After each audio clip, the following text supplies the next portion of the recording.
नमस्कार, आप देख रहे हैं उज्जैन टीवी और मैं हूं आपके साथ खुशबू परमार। आइए नजर डालते हैं शहर की प्रमुख खबरों की ओर। मध्य प्रदेश सरकार द्वारा कृषकों से खरीदी गई फसल का भुगतान समय पर न होने से हरियाणा सरकार सस्ते दामों में खरीद रही है प्रदेश के किसानों से अनाज। उज्जैन के किसान सरकार द्वारा किए जा रहे उनके साथ छलावे से परेशान हैं। मध्य प्रदेश सरकार सोसाइटी द्वारा 2015 रुपए के प्रति क्विंटल के रेट से किसान की फसल खरीद रही है, लेकिन महीनों तक किसान को अपने फसल का भुगतान नहीं मिल पाता, जिससे परेशान होकर किसान निजी तौर पर अपना अनाज बेच रहे हैं। इसका फायदा हरियाणा सरकार उठा रही है। अपनी फसल बेचने को मजबूर किसानों से हरियाणा सरकार 1862 रुपए प्रति क्विंटल के हिसाब से गेहूं खरीद रही है। किसान मध्य प्रदेश सरकार की उदासीनता के कारण हरियाणा सरकार को गेहूं बेचने पर विवश है। साथ ही किसानों को यह आशंका भी है कि व्यापारियों द्वारा उनके साथ कोई षड्यंत्र किया जा रहा है। इस बाबत कृषक जितेंद्र सोलंकी, धर्मेंद्र यादव व किसान नेता अशोक जाट ने बताया। सोसाइटी का क्या है कि पेमेंट टाइम में नहीं आता साहब, 1-2 महीने तक पेमेंट नहीं आ रहा हमारा। क्या करें, फिर मजबूर है, हम नहीं बेचना पड़ रहा हमको। यहाँ बेच लो, कैश में आ रहा पैसा जी। हम आज यहाँ पर जो शिवराज मामा की सरकार किसान हितैषी सरकार बताती है अपने आप को, उसकी पोल खोलने के लिए मैं आज यहाँ मंडी में उपस्थित हुआ हूँ। जब किसान मध्य प्रदेश सरकार किसानों का गेहूँ समर्थन मूल्य 2015 रुपये में खरीद रही है, और वहाँ पर जब किसान अपना माल लेकर जाता है तो वहाँ पर कई दल्ले बैठे हुए हैं जो कि किसान को पता है उसका माल गलत बता देते हैं, उसमें कोई कमी बता देते हैं। उषा मंगल गेहूं लेने से बिल्कुल मना कर दिया, उसमें मिट्टी भी नहीं है, चूरी भी नहीं, फिर भी उसका गेहूं नहीं लेते हैं। तो वह मजबूरी में आकर मंडी में आता है।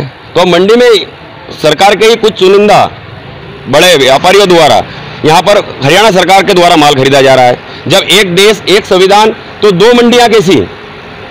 जब एक सरकार खरीद रही है 2015 में और एक हरियाणा सरकार खरीद रही है 1800 में, ये बात हमें समझ में नहीं आ रही। हमें लग रहा है कि कहीं ना कहीं किसानों के साथ में इसमें छलावा हो रहा है और किसानों के साथ में अच्छा नहीं, और किसानों का हित की बात नहीं हो रही है, और यहाँ पर किसानों को लूटा जा रहा है। हमारा सीधा मुख्यमंत्री जी से निवेदन है कि यह इस प्रकार की लूटों को बंद करवाएं और किसानों को उनके उचित मूल्य पर जो आप खरीद रहे हो सोसाइटियों में आदेश कर उनका माल ले। अब किसान क्या करता है कि वो सोसाइटी में इसलिए नहीं जा रहा है कि उसको उस समय पे पेमेंट नहीं मिलता है, और पेमेंट 2-3 महीने रोक दिया जाता है, और उसमें कहीं गेहूं काट भी लिया जाता है। वहाँ सरकार गेहूं खरीद रही, तो आप उसको क्या 1000 रुपये क्विंटल में बेच रहे हो? आप उसको फ्री में 2 रुपये में दे रहे हो, तो उसमें कैसी गुणवत्ता चाहिए आपको? जो किसान गेहूं कैसे कमा के ला रहा है वो, उसमें आप गुणवत्ता देखोगे खरीदने में, और आप 2 रुपये किलो में दे दोगे उसको, कैसे किसान कमा रहा है? ने प्राइवेट बेचा 1800 रुपये में, गवर्नमेंट में हम बेचने गए थे पहले, तो वहाँ पर क्वालिटी चेक करवाने के नाम पर उसके नाम पर ना करके टैक्स लगा के, और वो भी मतलब कि 2000 का बेचने का कर रखे, और उसमें भी 20-30-40 रुपये का एक कुंटल पीछे कटौती भी कर रहे थे, और माल क्वालिटी ख़राब बता के वापस भी कर रहे हैं वहाँ पे, और 3-3 महीने पेमेंट ही नहीं आ रहा था हमारा। एक बार का मैं तोल चुका हूँ वहाँ पे, मैं 3 महीना पेमेंट भी नहीं आया मेरा, पर क्विंटल, और अब मजबूरी में मेरे को यहाँ प्राइवेट में बेचना पड़ रहा है। पर क्विंटल पे कितना नुकसान किसानों को हो रहा है? पर क्विंटल पे कम से कम 250-300 रुपये का नुकसान हो रहा है। ये भी तो गवर्नमेंट खरीद रही है, हरियाणा गवर्नमेंट खरीद रही है। तो ये डायरेक्ट हम तो गवर्नमेंट यहाँ आके खरीदे ना, मंडी में आके, गवर्नमेंट डायरेक्ट कहाँ खरीद रही है? ये हरियाणा सरकार भी तो खरीद रही है। हरियाणा सरकार खरीद रही है, तो हरियाणा सरकार 1800 में खरीद रही है, 1800 रुपये में खरीद रही है। तो कहीं ना कहीं मध्य प्रदेश सरकार और भारत सरकार को खरीदना चाहिए ना ये गाँव आकर। तो ये भी तो भारत सरकार ही खरीद रही है। पर सर ये 1800 में खरीद रही है ना, ये फिर ये 2200 में खरीदे, ये 2000 में खरीदे हमसे। 2015 में जो रेट जो निकाला है मध्य प्रदेश सरकार ने, वही रेट में हरियाणा सरकार खरीद ले। महाकाल मंदिर के 2 प्रमुख पुजारियों के विवाद में कलेक्टर ने कहा, इस तरह की बातों से बचकर मंदिर की परंपराओं का पालन करे पुजारी। विश्व प्रसिद्ध श्री महाकालेश्वर मंदिर के पुजारियों का विवाद अब मुख्यमंत्री निवास तक पहुंच गया है। जानकारी के मुताबिक 11 मई को महाकालेश्वर मंदिर के वरिष्ठ पुजारी महेश गुरु और प्रदीप गुरु के बीच हुए विवाद के बाद 3 जून को भस्म आरती के दौरान फिर से विवाद की स्थिति बनी। महाकाल मंदिर के गर्भगृह में अपने यजमान के साथ पूजन कर रहे प्रदीप गुरु ने गर्भगृह में पुजारी महेश गुरु को गर्भगृह के अंदर आने से रोक दिया। विवाद बढ़ता देख महेश पुजारी ने सीएम हाउस को शिकायती पत्र भेजा है। महेश पुजारी ने पत्र में लिखा कि प्रदीप पुजारी सीएम के नाम का भय बताकर मंदिर के नियमों की अनदेखी करते हैं और पुजारियों को डराते हैं, जिस पर हमने सीएम शिवराज सिंह को पत्र लिखकर अवगत कराया है। अपने ऊपर लगे आरोप पर पंडित प्रदीप गुरु ने कहा कि मंदिर के अंदर कोई भी ऐसा कार्य नहीं किया जिससे शिकायत का मौका मिले। उन्होंने कहा कि कुछ लोग शिकायत कर रहे हैं, मैंने कभी भी किसी चीज का दुरुपयोग नहीं किया और ना ही कभी प्रयास किया है। मैं मंदिर हित में काम करता हूं और आगे भी करता रहूंगा। इस विवाद के बाद कलेक्टर आशीष सिंह का कहना कुछ यूं था। देखिए, अभी आपके द्वारा कोई ऐसे पत्र की बात की जा रही है, हालांकि मेरे संज्ञान में वो पत्र नहीं आया है। जो सुप्रीम कोर्ट की गाइडलाइंस है उनका पूरी तरीके से पालन मंदिर में कराया जाता है। जो शिकायत आई है उसके तथ्यों की जानकारी ली जाएगी। अगर हमें लगता है किसी विषय पर जांच की आवश्यकता है तो जांच भी कराई जाएगी। नियम जो हैं उनको पूरी तरीके से पालन करना अनिवार्य है और सुप्रीम कोर्ट की जो गाइडलाइंस है वो 100% तरीके से मंदिर में पालन कराई जाएगी। दर्शन करने को लेकर लगातार पुजारियों में आपस में कहीं ना कहीं मतभेद होते रहते हैं, किस तरीके से? देखिए, ये दो मुख्य पुजारियों के बीच का एक वो है मामला जो पहले भी आया था और मुझे लगता है कि ये भी उसी कड़ी में शिकायतें हो रही हैं। मुझे लगता है कि इस प्रकार की चीज़ों से बचना चाहिए। हमारा जो मुख्य काम है कि सारे जो मंदिर की परंपराएं हैं उनका विधिवत तरीके से पालन हो, सुप्रीम कोर्ट के जो नियम है उनका विधिवत तरीके से पालन हो, वो पूरी तरीके से हमारे द्वारा सुनिश्चित कराया जाएगा। दोस्तों के घर जाने का कहकर निकला स्कूली छात्र अचानक लापता हो गया। परिजनों ने थाना चिमनगंज में कराया प्रकरण दर्ज। चिमनगंज थाना क्षेत्र अंतर्गत ग्रेटर रतन कॉलोनी में रहने वाला आदित्य पिता मोहन रायकवार शुक्रवार शाम 4 बजे अपने घर से महाकाल क्षेत्र में रहने वाला अपने दोस्त श्लोक पंडित के घर जाने का बोलकर निकला था। देर शाम जब आदित्य वापस नहीं आया तो परिवार ने दोस्त को फोन लगाकर जानकारी ली। श्लोक ने बताया कि 5:19 पर आदित्य का फोन आया था और उसने कहा था कि घर से फोन आए तो कह देना मैं तेरे पास हूँ। देर रात तक घर नहीं पहुंचने पर परिवार वालों ने जब ढूंढना शुरू किया और शनिवार सुबह चिमनगंज थाने में भी शिकायत दर्ज कराई। हालांकि परिवार वालों का कहना है कि आदित्य निजामुद्दीन एक्सप्रेस के आसपास देखा गया है। आदित्य घर से अपनी साइकिल और स्कूल बैग लेकर निकला था। परिवार मूल रूप से इटारसी का रहने वाला है। वह कुछ वर्षों पहले ही उज्जैन शिफ्ट हुए हैं। इस बाबत जानकारी देते हुए आदित्य की मां ज्योति रायकवार और पिता मोहन रायकवार ने बताया, जहाँ पर भी आ जा हम कुछ नहीं बोलेंगे। आदित्य, आपका बेटा कल से गया हुआ है, क्या कुछ जानकारी है? दोस्त की माँ के बोल के गया था कल से। उसके बाद से उसका फोन भी बंद आया। हमने दोस्त से पूछा, दोस्त बोला यहाँ नहीं आया है। और हम जब इसे ढूंढ रहे, हमने कंप्लेन लिखाई, पुलिस भी अपनी कार्रवाई चालू कर दी, पुलिस ने भी पूरी तरीके से। बाकी वो अभी तक हमको मिला नहीं है। क्या लगता है, क्या कारण सामने आ रहे हैं, क्यों ऐसा किया? उसने किसी कुछ भी संपर्क में भी था, आपने बताया क्या है? संस्था के संपर्क में भी था, वो क्या है? नहीं, ऐसा कुछ नहीं है, ऐसा कुछ भी नहीं। वो बस घर से बोल के गया था दोस्त के वहाँ जा रहा पढ़ने के लिए। वो पढ़ने नहीं गया, वो कहाँ गया अब हमको भी नहीं पता कहाँ गया। वो फोन बंद आ रहा उसका। मेरा निवेदन है आदित्य, ये देख के जहाँ कहीं भी हो अपने माँ बाप का मुंह देख के आ जा बेटा यहाँ पर।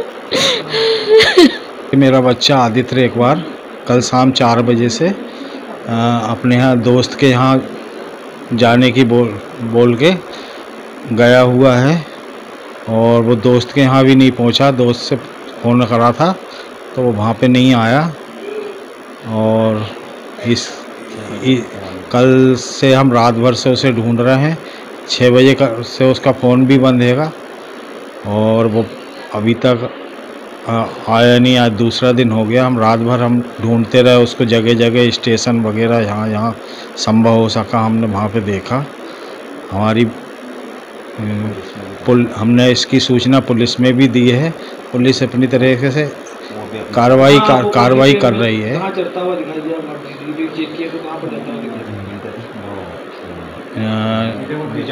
निजामुद्दीन एक्सप्रेस में वो चढ़ते हुए दिखा तो नहीं है लेकिन खड़ा हुआ दिखा है वहाँ पे। साइकिल भी है साथ में उसके।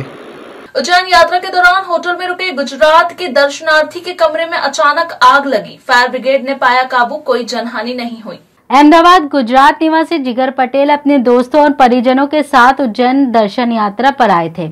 तब वे 2 अलग अलग होटलों में रुके। नानाखेड़ा के समीप हरी फाटक ओवरब्रिज रोड स्थित अमलतास होटल में रुके जिगर पटेल के रूम में अचानक आग लगने से अफरा तफरी मच गई। फायर ब्रिगेड की 2 दमकलों ने तत्काल मौके पर पहुंचकर आग पर काबू पाया। होटल के कर्मचारियों ने बताया कि एसी में शॉर्ट सर्किट की वजह से गद्दे ने आग पकड़ ली थी। हालांकि कोई जनहानि नहीं हुई और यात्री भी सुरक्षित रहे। मौके पर पहुंचे फायर फाइटर दीपक कुशवाहा ने इस संबंध में बताया, ये अभी तो कुछ समय पहले सूचना मिली निगम कंट्रोल रूम को कि अमलतास होटल में आग लग गई है। जैसे ही सूचना मिली हमने 2 फायर फाइटर वहाँ से निकाले और आग पे काबू पा लिया। बहुत क्या कारण सामने आ रहे हैं? शॉर्ट सर्किट है। क्राइम हुआ शॉर्ट सर्किट किस एसी में किसने आग पकड़ ली? फिर गद्दे ने आग पकड़ ली थी, पर नॉर्मल घटना थी। शराब दुकान के बाहर सफाई कर्मी पर हुआ हमला। मुंह पर कपड़ा बांधे 3 से 4 की संख्या में आए हमलावरों ने चाकू व डंडे से पीटा। थाना महाकाल अंतर्गत वृंदावनपुरा में रहने वाला 24 वर्षीय राजेश पिता रमेश पवार इंदौर गेट कॉम्प्लेक्स में सफाई कर्मी है। दिन दहाड़े लगभग 2 बजे इंदौर गेट शराब दुकान के पास 3 से 4 आरोपी मुंह पर कपड़ा बांध कर आए और राजेश पर चाकू व डंडे से हमला कर दिया, जिससे राजेश के हाथ पैर व सर पर चोट आई है, जिसे जिला चिकित्सालय में उपचार दिया जा रहा है। सूत्रों से मिली जानकारी के अनुसार घटना लूट की बताई जा रही है। हमलावर राजेश से 7,000 रुपए की सिल्लक भी छीन कर ले गए हैं। चाकू मार रहे थे 3, 4, 5 जने थे। वो कहाँ पर हुई थी? कहाँ पर? इंदौर गेट के पास भी। कौन कौन व्यक्ति तो पहचानते हैं आप? मुँह पर कपड़ा बांध बैठे थे ना। विक्रम विश्वविद्यालय की प्राणिकी एवं जैव प्रौद्योगिकी अध्ययनशाला में बायोलॉजी से बायोटेक्नोलॉजी विषय पर हुआ विशिष्ट व्याख्यान। प्राणिकी एवं जैव प्रौद्योगिकी अध्ययनशाला द्वारा विशिष्ट व्याख्यान का आयोजन किया गया, जिसमें हैदराबाद स्थित उस्मानिया विश्वविद्यालय के प्रोफेसर सी मनोहर चारी द्वारा छात्रों को बायोलॉजी से बायोटेक्नोलॉजी विषय पर विशिष्ट व्याख्यान दिया गया। कार्यक्रम की अध्यक्षता विक्रम विश्वविद्यालय के कुलपति प्रोफेसर अखिलेश कुमार पांडे ने की। उन्होंने बताया कि प्रोफेसर मनोजाचारी वर्तमान में नेशनल साइंस एकेडमी में वरिष्ठ वैज्ञानिक के रूप में पदस्थ हैं। पूर्व में यह ओरिएंटल विश्वविद्यालय इंदौर के कुलपति रह चुके हैं। मुख्य अतिथि प्रोफेसर मनोहराचारी ने अपने वक्तव्य में बताया कि किस प्रकार से बायोलॉजी पर तकनीक का उपयोग कर बायोटेक्नोलॉजी का जन्म हुआ। उन्होंने यह भी बताया कि बायोलॉजी का संबंध जीवन से है और किस प्रकार से जीन्स, डीएनए एवं सेल का अध्ययन दूसरे महत्वपूर्ण आविष्कारों का जनक है। अपने व्याख्यान में इस बात पर बल दिया कि सभी प्राणियों का जन्म एक ही पूर्वज से हुआ है और सभी प्राणियों का एक ही जीन पूल है। उन्होंने अपने वक्तव्य में यह भी बताया कि सेल, डीएनए एवं जीन के गहन अध्ययन से कई महत्वपूर्ण तथ्यों के बारे में पता लगाया जा सकता है। प्रोफेसर सी मनोहराचारी ने अपने वक्तव्य में 80,000 खाने योग्य पौधों की प्रजातियों के बारे में जानकारी दी। साथ ही यह भी बताया कि आने वाले समय में ताप बढ़ने के कारण उन्हें प्रभावित होने से कैसे रोका जा सकता है। 3 कारण से आया हूँ। एक जो है महाकाल टेम्पल मंदिर का दर्शन कर लेना और भगवान का आशीर्वाद लेना मेरे को ज़रूरी था, वो ले लिया। और दूसरा यह है, यहाँ पर मैं इससे पहले 20 साल पहले मैं इधर आ चुका हूँ और आने के बाद जो है ना यूनिवर्सिटी में और ये बॉटनी डिपार्टमेंट, बायोटेक्नोलॉजी डिपार्टमेंट में बहुत से चेंजेस आ गए हैं। चेंजेस इतना हुआ है जैसे कोर्स मटेरियल में भी चेंज आ गया और बच्चों का कोर्सेस लेने में भी चेंजेस आ गया, सिलेबस में भी चेंज हो गया और फैकल्टी में भी बहुत अच्छे PhD करके IAS फैकल्टी आ गया। और बाद में जो है ना फिर ये लोगों को अपॉइंटमेंट्स भी, एम्प्लॉयमेंट भी बच्चों को यहाँ पर PhD करके जो निकल जा रहे हैं, MSc भी करके जा रहे हैं, इधर उधर स्प्रेडेड है। तो ये थी उज्जैन शहर के प्रमुख समाचार। ताज़ा खबरों के साथ बने रहने के लिए देखते रहिए उज्जैन टीवी। हमारे YouTube चैनल को लाइक, सब्सक्राइब करना ना भूलें। नमस्कार।